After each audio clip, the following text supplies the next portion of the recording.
Bonjour tout le monde, donc je vous retrouve aujourd'hui pour vous montrer ma dernière acquisition en matière de tarot. Enfin, ma dernière acquisition à aujourd'hui, ça ne sera pas la dernière.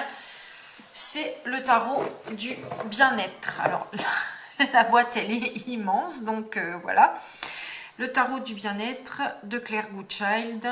Donc voilà, donc, je vais juste vous ouvrir la boîte. Ça se présente comme ça à l'intérieur et derrière c'est comme ça. Donc la boîte elle est tellement grande que ça a du mal à passer dans la caméra. Donc voilà, je vais vous faire un review des cartes et du guidebook tout de suite.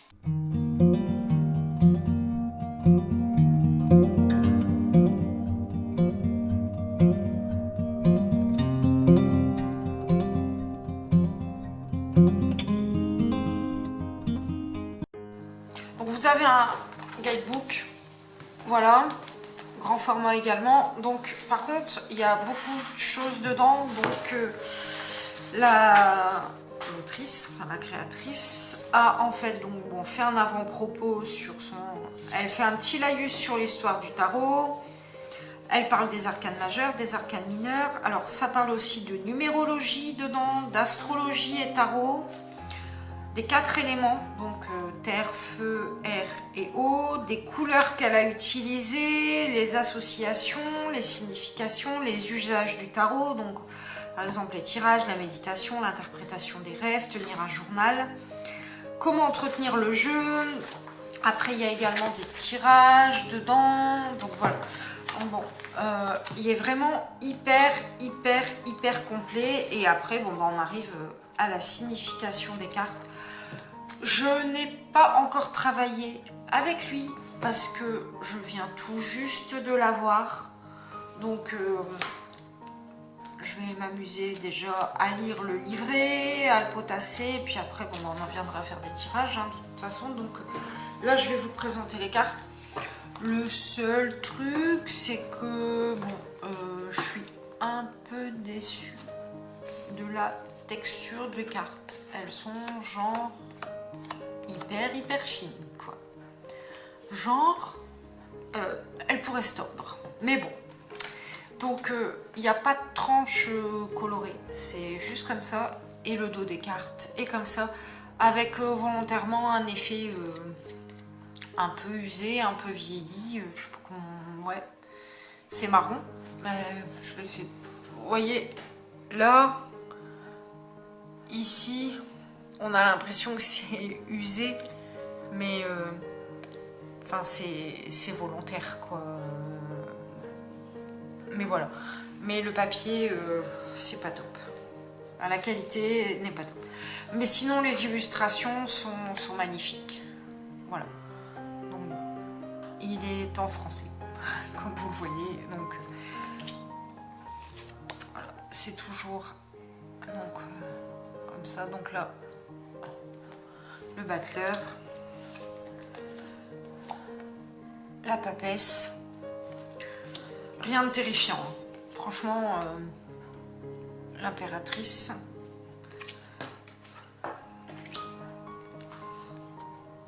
l'empereur, le pape, l'amoureux, que j'aime beaucoup, le chariot. Donc on est toujours comme ça, fleurs et crâne, os, l'ermite. L'ermite elle est géniale. La roue de fortune. La justice.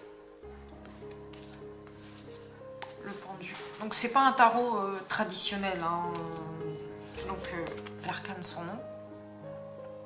C'est pour ça que je pense que celui-là, il faut travailler avec, vraiment. Donc là, c'était la tempérance, le diable, la maison Dieu.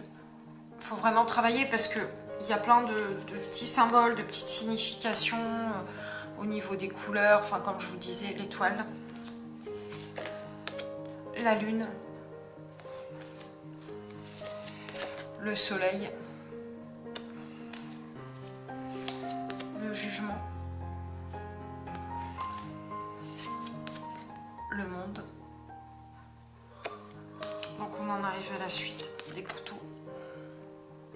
En classe. 2. Voilà. Toujours. Par contre très fleuri. Je sais qu'il existe en anglais aussi sous un autre nom, mais je ne sais plus.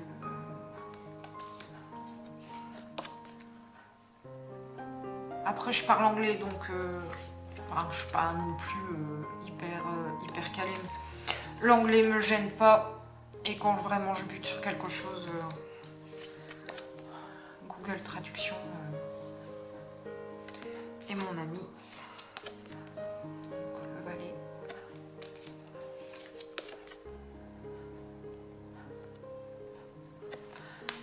Après, je veux dire, ça reste des crânes, hein, ça respire pas non plus la joie, hein, mais avec les fleurs, ça va quoi, ça fait moins flippant quoi. Les bâtons. Après, moi je suis pas trop, je suis pas trop tarot, fifi, machin, princesse, ange, fée. Et compagnie hein. Je suis plutôt tarot sombre. C'est ce qui me parle le plus, moi, tous les tarots, ouais, comme je dis, avec des fées, des anges,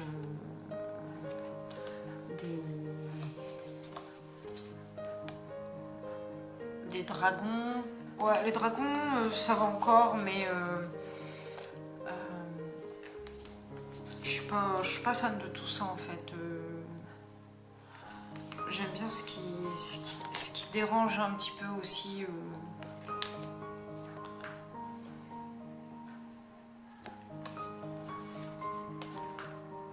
Voilà. Donc les élixirs, la suite des élixirs. Donc elle leur a donné d'autres noms, mais de toute façon, tout est, enfin, le guidebook est super bien fait, donc vous allez pouvoir vous retrouver. De toute façon, elle a vraiment fait un super boulot au niveau de l'explication de son tarot. C'est vrai que parfois, si tous les guidebooks pouvaient être comme ça serait vraiment top.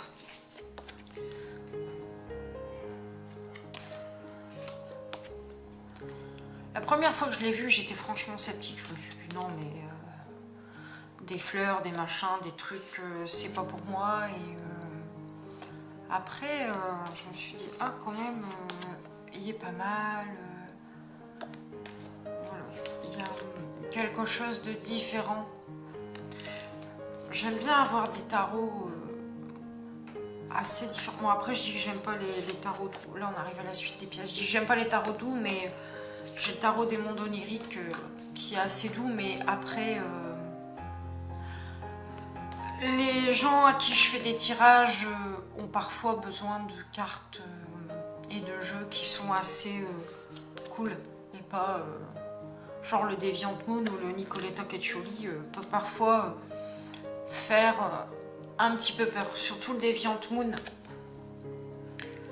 qui a un côté vraiment dérangeant, même si moi elle me dérange pas, mais d'une personne à une autre, quand vous avez une personne qui vient vous voir pour un tirage, après les personnes peuvent choisir, hein, mais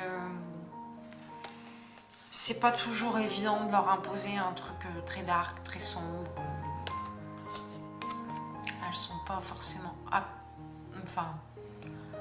elles sont pas forcément prêtes à utiliser ce genre de tarot. Je dis que celui-là, je trouve que ça va quoi, même si voilà.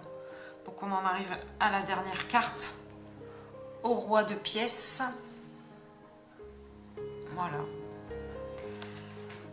Bon. Donc je voulais vous dire en même temps que on allait déménager là prochainement. Au moment où je vous tourne cette vidéo, on va déménager dans quelques semaines. Donc il n'y aura peut-être pas de vidéo tout de suite sur la chaîne. Il y aura peut-être un moment de pause ou pas. Je ne sais pas, en fonction de l'état d'avancement de notre déménagement, des travaux qu'il peut y avoir éventuellement à faire aussi dans la maison. De récupérer internet aussi dans la nouvelle maison.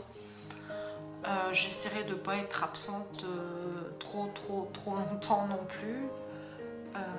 Voilà. Bon, ben voilà, on va en rester là. Je vous fais de gros bisous. Je vous dis à très bientôt sur la chaîne et sur les réseaux sociaux.